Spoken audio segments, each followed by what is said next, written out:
Well, Muskegon is your own hometown. You know, there's just a certain unique something about a hometown that you've grown up in.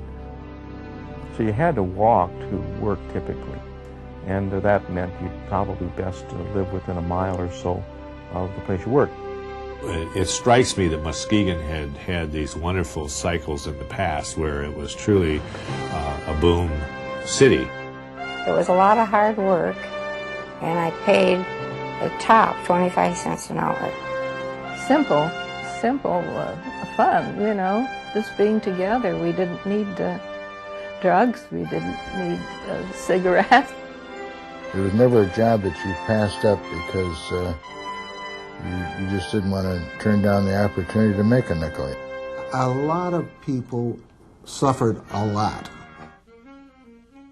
Western Avenue was a teeming place, particularly on a Saturday and Friday nights. And the Accidental Sweet Shop is where us kids used to go for our Sundays and take our days. This has to be better than where I am now, so they came north. And then near the courthouse, you go there at night, you'd see people laying around the lawn sleeping. They had no place to go. Most of the waterfront was dominated by industry and really industry that had abandoned the waterfront. Frankly, we'd never seen so much water in our lives as when we came to Muskegon. And people are still, oh, this town, oh, Muskegon. I said, well, you have to come from someplace else to really appreciate what you have here.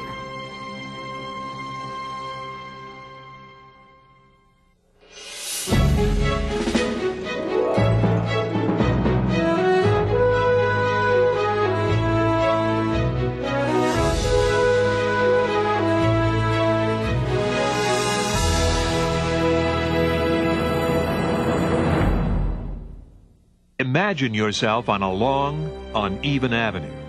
You have reached a crossroads and you are making a sharp turn. At the same time you end one journey, you are moving to begin another. This was Muskegon on the threshold of the 20th century. It was a different community then. The residents of that other Muskegon had a vastly different response to their turn of the century. They didn't worry that their computers might fail or that their flying machines might fall out of the sky. And yet, in some ways, their faces are strikingly familiar. They would hardly recognize us, but we recognize them. They were our grandparents and our great-grandparents. They were our pioneers. Everywhere we went, where we worked, where we worshiped, and where we learned, we felt their touch on our lives. My father was a drafting engineer at Morton Manufacturing. Would sit at home and draw these little drawings, and then I would go out to the plant and see these huge lathes and machinery that he had designed. A century stands between us and that other Muskegon. That's not just a span of time packaged in a nice round number. A century is a lifetime, and then some. It's careers and milestones, it's generations of building and growth, punctuated by wrecking balls and heaps of rubble. A century is marriages and tombstones, retirements and baptisms. It's war and peace and war again, in an unending cycle that hammers home the fact that, yes, we have been here before, and yes, we have paid a price. Well, Muskegon is your own hometown. You know, there's just a certain unique something about a hometown that you've grown up in. And when you hear, while you're in the service, about some of your friends who have been killed in service that you played football with or went through grade school with, it gives you a very sickening feeling. I had the experience over in Iwo Jima of having Larry Omnis and Tom Irwin, both friends of mine, getting killed just ahead of me. And coming home and seeing their family and me being alive was an experience in itself. But I was able to portray to them that I know that the bodies that were shipped back, I went to graves registration personally, saw that they had their right dog tags on, because many fellas got blown up so badly that they never had their own dog tags on. And so it was a question as to whether the families would ever receive the bodies of their actual family, you know. And later on, I experienced that with my own nephew killed over in Vietnam on the 18th of March of 1968. In Muskegon, it was 100 years of ups and downs, failures and triumphs. It was a litany of setbacks and persistence and determination. It strikes me that Muskegon had had these wonderful cycles in the past where it was truly a boom city, and it enjoyed the lumbering era, as we all know, but it was also a very, very dynamic place during and following World War II. And so there was a real period in Muskegon's history where it had to struggle to find its identity again.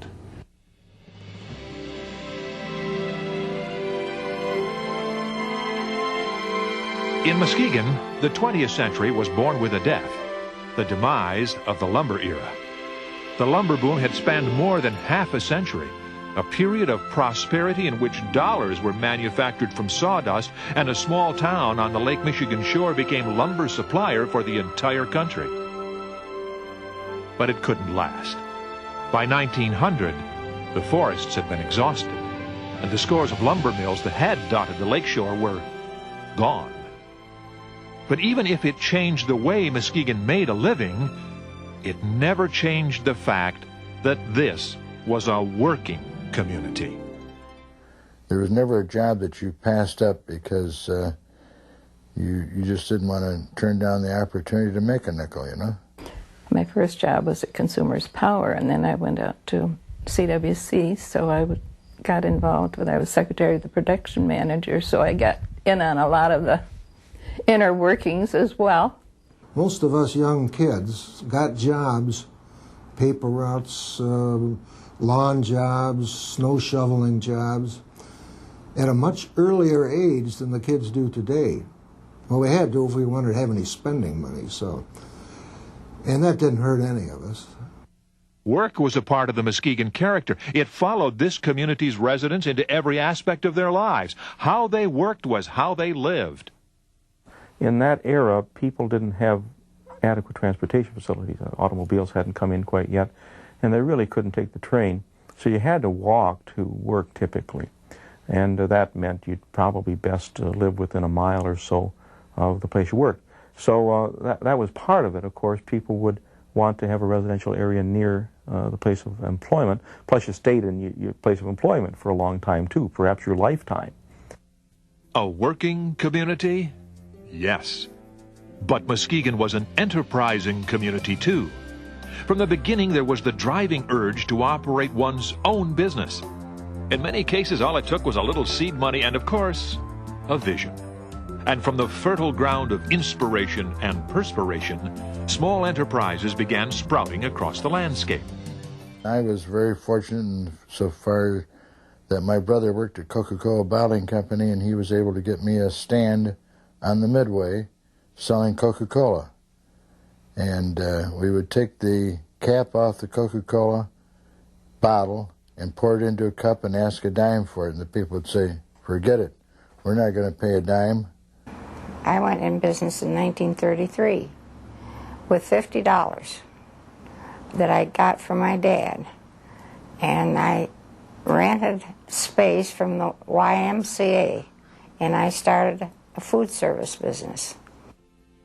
Riding the spirit of enterprise, Muskegon rode the transition from 19th century lumber queen to 20th century industry center. At the turn of the century, the Central Paper Mill came into existence, carrying the promise of 100 jobs. Continental Motors followed, moving in from Chicago to capitalize on the gasoline engine and other new technology. Brunswick Balke Collender Company chose Muskegon and added a lucrative piano case division. Then came a series of new businesses: Campbell Wyatt & Cannon Foundry, Shaw Walker, Muskegon Piston Ring, and Sealed Power.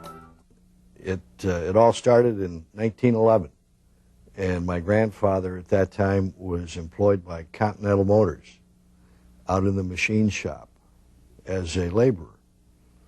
And he and Paul Beardsley formed a partnership. And Mr. Beardsley at that time was a sales clerk, I believe, at Hardee's department store. They each put up $1,000 of their own money. It wasn't borrowed. It was their life savings. And sometime in 1911, my grandfather walked across the street with a box of piston rings and sold them to Continental Motors. And that was the beginning of the company. With its new direction, Muskegon endured the growth pangs of the young century. It watched its young men leave for World War I, sending its fears and its prayers along with them. It survived the great influenza epidemic that followed. It outlasted the Jazz Age, it endured Prohibition, and it survived the Depression, although not without pain and shattered lives. A lot of people suffered a lot. We didn't, thank God. It was not uncommon to have what we called tramps, now they call them homeless, come to the back door and ask for food. During the Depression, it was very difficult to pay bills, of course. We moved into an apartment and rented our house. But not even the Depression could cripple the community. In its very depths, the Mart Dock was dedicated as a modern port terminal on Muskegon Lake, complete with a shipping plant, a skating rink, and space for 10 vessels. Federal WPA projects added public improvements. There was even a bank opening. In 1930, the People's State Bank opened its new headquarters. But 18 months later, it closed its doors for good. It was Muskegon's only bank failure of the Depression. It was a different Muskegon in those first several decades in many ways, a more innocent Muskegon. Even when the community celebrated its 100th birthday in 1937, that innocence was on display. I worked at the Centennial Celebration as a guard at age 15. But that was quite a celebration. They had a lot of great exhibits, many of which are still down in our Muskegon County Museum. I can remember riding in the first car when I was about, probably 6 years old or 7. The banker got one. And then after that, the grocery store man got one. And it was a privilege to get invited to sit in one even. I remember growing up and everyone having a victory garden. We had great fun going around and stealing everybody's tomatoes. It was a time when you could get excited about your first automobile ride or pilfered tomatoes or the forbidden fruit of innocent contact. Back of the theater had glass all along up above, and we would sit in the back row, and I was always afraid someone would see us holding hands. We didn't make out really held hands at that time. But there were underlying problems that were anything but innocent. Every day, a small but growing sector of the community ran headlong into the entrenched, unwritten rules of racial segregation. At that time, Muskegon was a very bad racial place. You couldn't go to the restaurants, you couldn't go downtown, you couldn't go bowling, none of that stuff. It was all segregated. Here was a community struggling to cope with its growing diversity. It was a struggle that would continue to this day. That diversity exploded with the onset of the Second World War. The same community that had once strained to meet the country's lumber needs now worked round the clock to manufacture the tools of war. Factories and foundries operated 24 hours a day, and what they needed, desperately, was labor. And all the automotive stuff was stopped, and we had to get into production of some kind of war material. Campbell, White, and Cannon were making tank treads by the thousands for the service. And so was Lakey Foundry, and so were Sealed Power. And we were all working desperately with the War Manpower Commission to man our plants. And we were sent all over the United States to recruit. In fact, some of us, as we were recruiting in the South, we were given priorities to fly. In fact, I had such a priority to fly for the War Manpower Commission that I could put Army personnel off the plane if I chose to do so, because I was assigned by the War Manpower Commission to be in a certain city at a certain time to do recruiting. And unfortunately, when I got there, those cities also were looking for manpower, so it was a difficult situation all around. The emigration of black residents strained the community's resources, from housing to racial tolerance. It posed problems Muskegon had never had to deal with. We had race problems that came with the influx of all the employees. Muskegon was not ready to accept them. And it got to be a place where there's so many of them came in, that it got to be a situation where there's no place for them to stay. And the times got a little kind of rough there because they came in so fast that some people just naturally didn't understand the fact that they were coming in to work, invading the territory, you might say. But ultimately, what all this meant was a richer, more varied community experience. Each new resident brought a unique experience to Muskegon, a unique upbringing, a different family tradition, a unique approach to education. I was a part of at the beginning, a black school. Everybody in the neighborhood walked around with a Blue Horse notebook. What a Blue Horse notebook is. On the back of the Blue Horse notebook, there were timetables from 1 to 12. Everybody had to learn your timetables. And you had a certain time that you had to learn the timetables, and you were not given, if you were going to play ball, my grandmother said, have you done your tables of sevens? If you don't know them, no, you cannot do it. At the start of the century, one of the most distinctive features of Muskegon was a towering sand dune in Muskegon's Bluffton neighborhood. Residents called it Pigeon Hill. But in 1928, the Sand Products Corporation began a mining operation. Bit by bit, the hill disappeared until it was gone. Longtime residents remember other changes. They remember a street that ran through the very heart of town, and for them, it defined the community. Western Avenue was a teeming place, particularly on a Saturday and Friday nights, my goodness. And I think the community really kind of made it the center of attraction. It was the place to go. When we moved here, we moved to Webster Avenue. And at that time, the street was still cobbled, and it had maple trees that met in the middle of they were a bower almost. And we were so thrilled to be living. It was like a storybook. And I guess it was 4 or 5 years later, maybe 2 years later actually, they started taking those trees down to make Seaway Drive.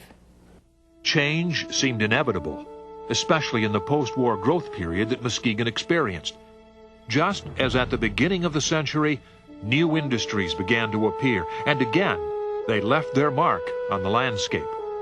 The chemical industry boomed, creating thousands of jobs and spawning an entire new support industry.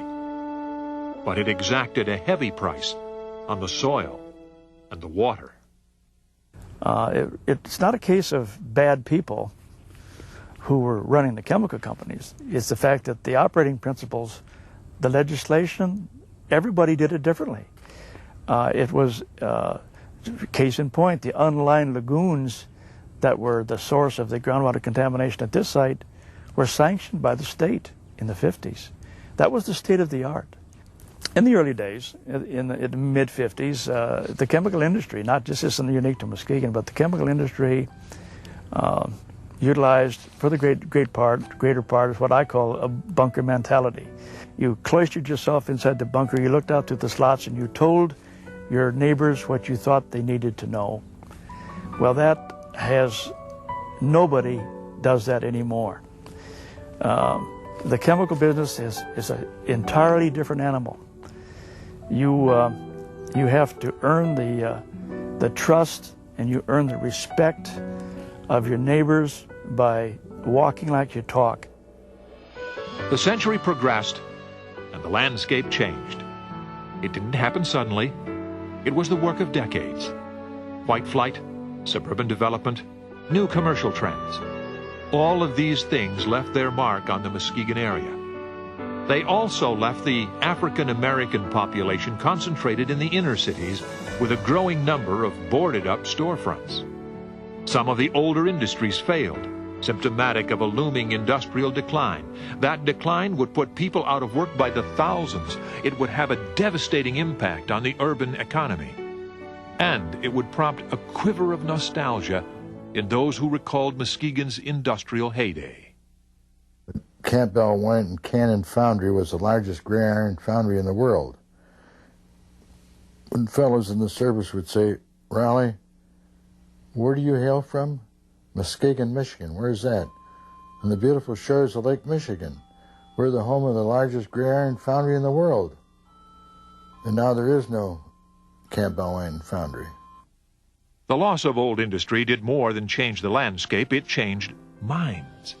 It forced community leaders to consider new strategies.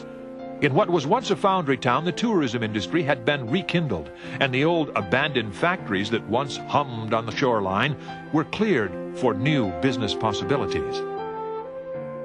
And I was amazed at the number of smaller businesses that have started up in Greater Muskegon. There are hundreds of them. And they're diversified. It's not all tool and die. It's not all heavy machining. A lot of service businesses. They seem to all be doing well. I think that that what we've been able to enjoy is a change to a very mixed economy where there's a little bit of everything again, and that tends to serve, I think, a community well. The lessons of the past were not lost on Muskegon. Pigeon Hill, hundreds of miles of forests. There was always that notion that the environment and its resources were inexhaustible, that they were there to be exploited. Slowly and tentatively, we have been learning a different way. And the resources that drew our attention first were Lake Michigan, Muskegon Lake, White Lake, Mona Lake, those shining blue jewels in our midst. The county wastewater management system started up in about 1974. Frankly, many of the chemical companies were here long before that and had to depend on their own means to handle their own waste, and that was part of the problem because a lot of that ended up in the ground. The county wastewater system provided a intelligent and a successful way to treat large amounts of waste, and it has been a real boon for the county and been well managed, and